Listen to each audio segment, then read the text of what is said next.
Victoire Laurent, on vous retrouve justement après ce reportage. Vous êtes la ambassadrice, je crois que c'est le terme officiel de ce village de la science. Est-ce que vous sentez que les choses bougent dans la conscience des citoyens de ce territoire ? Oh ben, je pense, oui, puisque par rapport déjà aux questions qu'on nous a posées au cours de ces 2 journées, donc au village des sciences, il faut savoir qu'il y a eu pratiquement 1000 personnes qui nous ont visités, qui ont visité les chercheurs. Et là, les questions qui étaient posées, c'était vraiment étaient d'intérêt. On était assez étonnés. Ils avaient une connaissance de ce qui était écrit, de ce qui était dit concernant le changement climatique, et ils nous posaient des questions précisément sur des chiffres, sur des faits, ce qu'on n'avait pas vu depuis quelques années. Parce que le début de reportage est un peu inquiétant sur l'avenir notamment de la biodiversité ici en Polynésie. Oui, aujourd'hui on a des constats, effectivement. On voit le dérèglement climatique a eu des impacts sur la biodiversité. Il y a des signes forts qui montrent que quelles sont les conséquences de ce dérèglement climatique. Et effectivement, ça inquiète. Mais après, on parle de nature, on parle d'environnement. L'environnement et la nature vont s'adapter au réchauffement climatique. Alors en ce moment, on parle beaucoup de climat avec l'ONU du côté d'Égypte. Alors évidemment, ces décisions politiques ont été prises, mais est-ce que nous, citoyens, dans notre vie quotidienne, on peut participer à cet élan du cœur qui veut sauver la planète bleue et les générations à venir ? Oui, et puis moi je pense que tout le monde, à sa petite échelle, peut apporter une pierre Parce que le but, c'est quoi ? C'est de réduire les gaz à effet de serre et notamment la concentration de CO2 dans l'atmosphère.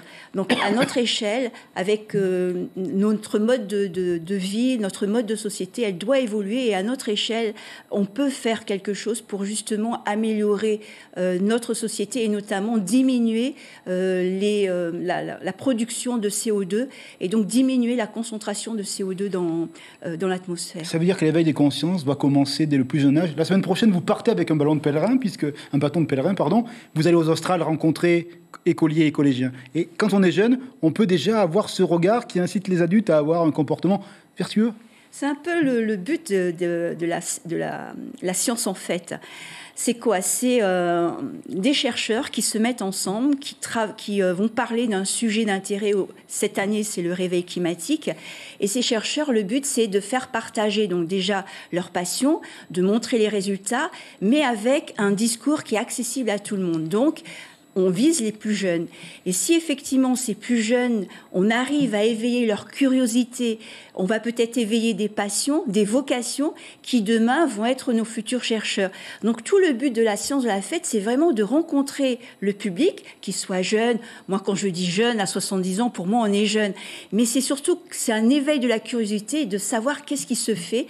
Et quelque part, au niveau des scientifiques, on s'adresse vraiment on essaie de vulgariser ce que l'on fait, on essaie de vulgariser notre travail, et en fait on essaie vraiment de faire prendre conscience aux gens que ce qu'on est en train de dire a un intérêt, c'est une alerte qu'on est en train de donner aux gens concernant le changement climatique. Merci beaucoup, c'est vraiment la science de la vie. Et la semaine prochaine, vous serez au CRIOB pour 2 jours et rencontrer à nouveau les populations de l'île Sœur. Merci en tous les cas de votre sourire et de cette volonté de partager votre expertise avec l'ensemble des citoyens du territoire. L'information en continu sur Polynésie la Première, Internet et réseaux sociaux.